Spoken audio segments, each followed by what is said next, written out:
to other existing acts. These will be presented to the National Assembly. The Youth and Sports Development Levy has facilitated the construction of sports facilities in strategic national locations and the implementation of the Youth and Sports Revolving Loan Fund. Several mini stadiums have been inaugurated, and there are more construction works and upgrading of facilities in the pipeline. Mr. Speaker, our national teams have proudly represented the nation in recent international competition, participating consecutively in the 2023-2024 African Cup of Nations and the All Africa Games. We applaud them and wish them well in all future competitions. The Ministry of Youth and Sports is continually initiating skills development and employment opportunities for youth. The National Youth Service Graduate Program, launched last August to prepare young graduates for the job market, is a clear example. Another is the ongoing training in sustainable farming practices provided by the Gambia Songhai Initiative. In 2023, the President's International Award Scheme celebrated the achievements of 1,650 young recipients. Likewise, we continue to support needy training programs, which have benefited over 1,000 young people. The Bagwe returnees, many of whom recently inaugurated 5 new state-of-the-art businesses, health facilities, participants in these programs, Sismajau, Tumana, and Mankamanku Health, Honorable Speaker, respectively. Without compromise, Yao Health Center is progressing with satisfaction. With World Bank support, works are in progress on the National Food and Drug Quality Control Laboratory at Brusubi, a new biomedical engineering unit, and the National Emergency Treatment Center in Farato. Completion is expected this year. On a separate development, my government has allocated $250 million to procure essential medicines to readily ensure treatment of common communicable diseases, especially for maternal and child health. This aside, we continue to collaborate with the Global Fund to combat HIV and AIDS, tuberculosis, and malaria. Accordingly, we have successfully secured a grant of $23,415,791 to fight these diseases and to strengthen the health system from January 2024 to December 2026, thereby continuing efforts from the 2022-2020-2023 funding cycle. Similarly, the Global Fund has committed $2.4 million to support the installation of a CT scan as part of our health system strengthening initiative. For 2024, an additional grant of $7,859,024 has been awarded to addressing unfunded demands in strategic areas that include tuberculosis mitigation, enhanced surveillance and data systems, oxygen and respiratory care laboratory systems, and diagnostic networks, as well as community health work programs. As we strive to meet and exceed the healthcare needs of the Gambian population, my government's commitment to enhancing healthcare infrastructure, expanding service delivery, and utilizing international partnerships remains unwavering. Meanwhile, our postgraduate medical and nursing training programs are making a significant difference by strengthening our healthcare workforce.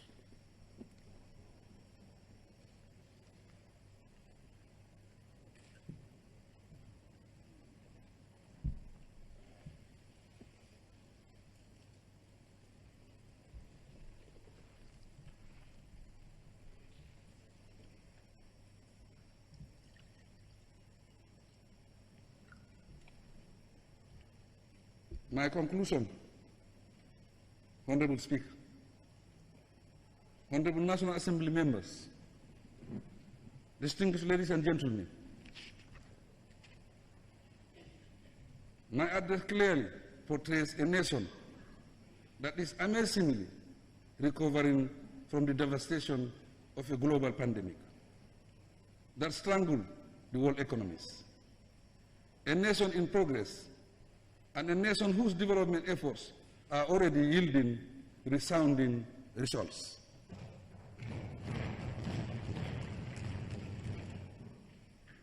The address confirms that my administration's development orientation is visibly realistic, widely approved, and hugely far-reaching. The 5.3% economic growth and the positive remarks in the latest World Bank report clearly support these conclusions.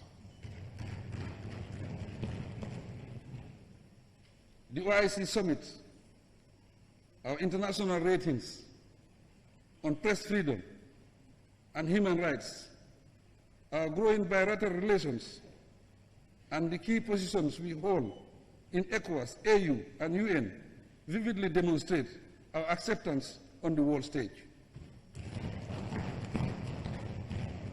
And the restoration of the dignity of Gambians internationally. Nationally, the expansion of our development programs and unprecedented achievements in the provision of electricity, construction of roads, and access to clean water single out my administration as evidently development-oriented. Gambians who never had the privilege of gaining access to electricity, education, healthcare, or water facilities up-country now enjoy this right. All these together with the social protection program and other interventions that target the poor and vulnerable testify to our resolve to fight poverty and guarantee equitable distributions of the nation's resources. The scholarship packages, exceptional rise in the graduation rates of Gambians at degree level, the increase in tertiary and higher education institutions, and the corresponding expansion in curricular programs, as well as the employment and training initiatives for the youth and women, illustrate our commitment and care for equitable development and participation in the economy. With such commitments, we have implemented well-defined and well-targeted programs that have transformed communities and regions across the country. The first set of roads constructed in the URR, right through to the OIC roads, are very well conceived and very timely executed projects. In this way, we are translating our national vision into realistic giant development strides. Our experience over the years provides an example of how an under-resourced small state can be rescued from underdevelopment to rapid progress, deliver from international isolation to global acceptance, and transform from a dictatorship to an acknowledged model of democracy.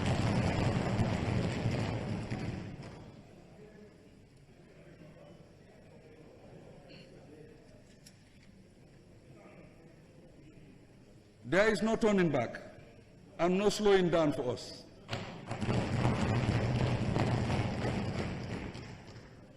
We are development-oriented and consciously guided by the plight and needs and aspirations of the Gambian citizens, from whom we derive our legitimacy. We will continue to leverage the advantages that come with friendship and partnerships, build within the country and around the world to contribute to global peace and progress while pursuing the interests of the Gambian nation. Honorable Speaker, crime and the cost of living are indeed daunting challenges because crime is a terrible hindrance to peace, security and progress. We condemn all types of criminal activities. I assure the nation that we are determined to reduce both crime rate and the rising cost of essential commodities.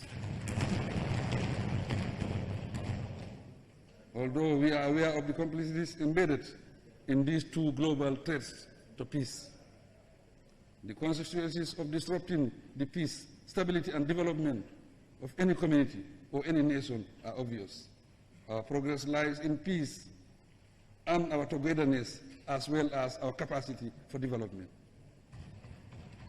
All that my government solicits, therefore, is that our common identity and development aspiration unite us, commit us to the nation, and force us to work together, regardless of party affiliation, ethnic origin, or religious orientation. Honorable Speaker, I thank you, together with the Deputy Speaker and all the honorable members of this noble assembly, for our legislative achievements and the relationships established among us. I am equally grateful to our development partners, the international community, and the entire Gambian nation, for without their collective support and efforts, we will not come this far. I urge that the spirit of the last national dialogue, the universal tenets of democracy, and our common attributes and values as human beings govern us and keep us together on track towards lasting peace, security, and accelerated development for us all. Despite our successes, we will never heed less, no indifference to the concerns and needs of the people. Though steadfastly, we will use our resources, time, and energy to develop the country, raise the standard of living, and strive to meet the basic needs of the population. My belief is that investing today implies securing the future for ourselves and our offspring. Once we have the means to do so, we will continue investing in national development, and so shall we continue partnering with you as legislators to deliver on our development promises to the people. May the Almighty God be our helper. I thank you for coming.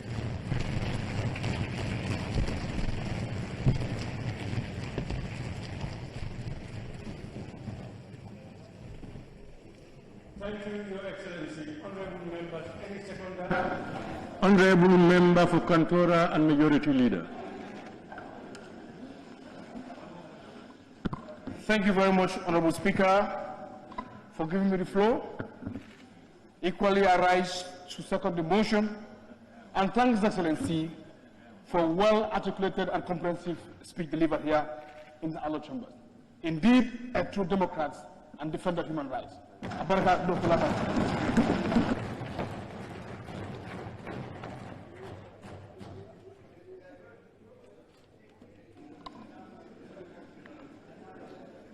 Thank you. Honorable members, it has been moved and seconded that this Assembly do consider the motion on the State of the Nation Address 2024 delivered by His Excellency the President of the Republic. Those in favor, please say aye. Those not in favor, please say no. The ayes have it.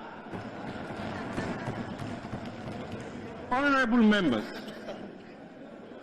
the consideration and debate proper on the motion will be adjourned until Monday, 1st July 2024, to give honorable members ample time to read and digest the said address, where the Vice President and Cabinet Ministers are required to be present to witness the debate on the SONA.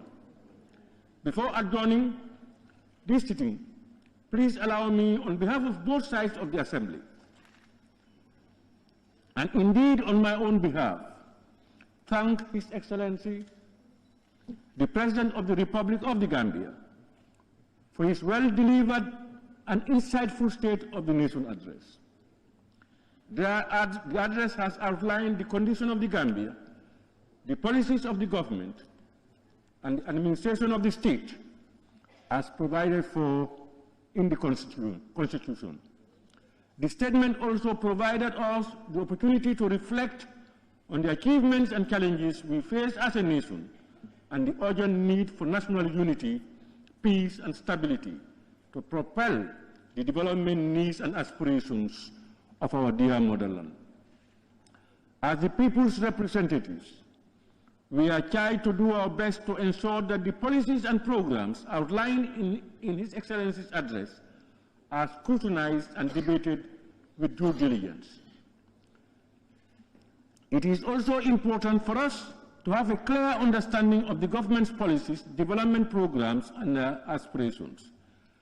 This will provide the National Assembly and its various committees with tools necessary to perform its legislative scrutiny and oversight functions. On that note, Your Excellency, I thank you once again for addressing this Assembly. In the same vein, I wish to express thanks and gratitude to His Excellency, the Vice President of the Republic, my Lord, the Honorable Chief Justice and Justices of the Superior Courts, all honorable members, and all distinguished invited guests for gracing this solemn occasion in our parliamentary calendar.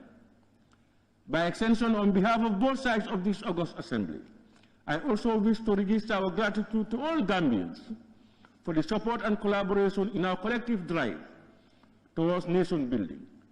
May I also thank the Office of the Clerk, the Task Force, and all those who in their various ways contributed immensely towards making this day a success. I pray that Allah subhanahu wa ta'ala blesses and guide us all. Honorable members, before putting the question, may I kindly ask all guests to remain seated to allow His Excellency, the President, to take leave of the chambers, to be followed by the Vice President, Cabinet Ministers, and others. On that note, honorable members, I will now put the question. Be resolved that this August Assembly do stand adjourned until Monday, 1st July, 2024. Those in favor, please say aye. Those not in favor, please say no. The ayes have it. This Assembly now stands adjourned until Monday, 1st July, 2024 at 10 a.m. prompt.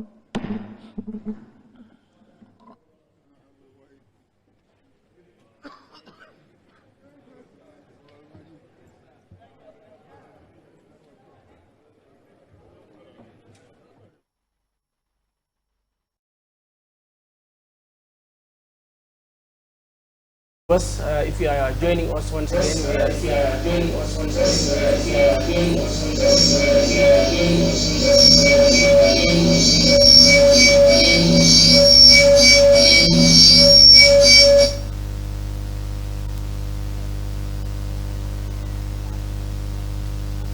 well, we are sorry for that little technical mistake. We are back again from the National Assembly, where the President was delivering his speech. That was his address to the nation.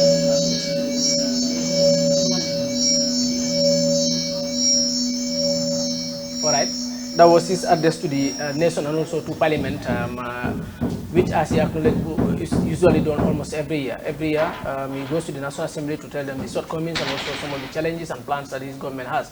As you can see, the President is leaving the chamber as of now, where many dignitaries were in attendance, the former Vice President and also some of the ministers that are holding a ministerial position in his government. Saidu, it has been a long speech by the President. He has elaborated on various ministries and also some of the challenges that they had, but also some of the achievements that they have made, starting from agriculture to the Ministry of Health, but also to the Ministry of Youth and Sports.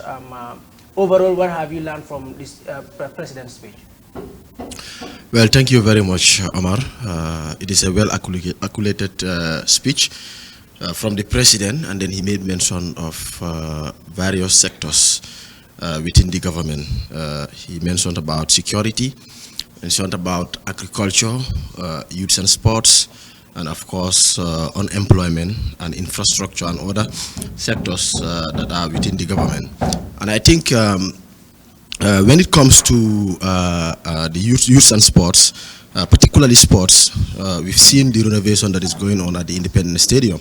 And then huge money has been spent at the Independence Stadium to make sure that our national team, that is the Scorpions, will be able to be playing their home games here in the country, that is in Bakau. And then when it comes to transportation also, we've seen massive improvement when it comes to building roads, because right now most of the regions, a lot of parts in the country are connected when it comes to transportation. And of course it is very important because transportation is key when it comes to our economic development. You cannot yarn in for an economic development without a proper transportation. And of course he made mention about the ferry. And then government has promised, in fact, they've signed a contract to bring in new ferries, that is 2 new ferries from Netherlands to the Gambia. And that will also help ease the pressure on Gambia Ports Authority, that is the ferry service management. They are going to partner with a private company, yeah, the transport of absolutely, because yeah, because it is a major crossing point that is between Banjul and Bara. And then events like Tobaski, Koritier, and other events, you can see the pressure on ferry management, because a lot of Gambians and non-Gambians will be willing to cross from Banjul to Bara in order to go and run their activities and come back here. So it's always important to make sure that we have good ferry service within Banjul and Bara. And another thing he made mention is agriculture. Kausu made mention here that there is slight improvement when it comes to agriculture due to the reason that Amidou Jah of Jah Oil is cultivating rice at Bayaba. And of course that is true because looking at that area at Bayaba, there is 1,200 hectares when it comes to rice cultivation for Jah Oil. And they are doing very good. And then there is also improvement, because right now they have machinery that is pumping water from the Gambia River to the rice field in Bayaba. But what they needed was 15,000 hectares.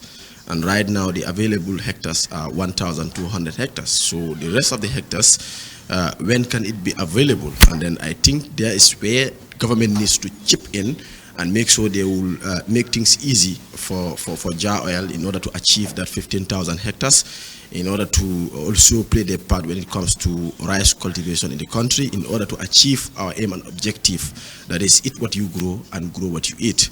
But right now, as the speaker rightly mentioned, the president has given his speech. The parliamentarians will go and read and digest it, and Monday they will be back, and then whereby they will be able to make some pinpoints and then see the lapses of the government, and then as well acknowledge the improvements that government has so far made when it comes to the speech that the president has already delivered at the National Assembly. So far so good, definitely. We've seen improvements in various sectors, definitely, but also there are lapses in some sectors within the government. Well, what have you learned from the president's speech? He has touched various ministries. In some occasions, he has also acknowledged that they've not done well in some of them, but in some of the areas that they've done well, he also mentioned enlightened more on them. But what have you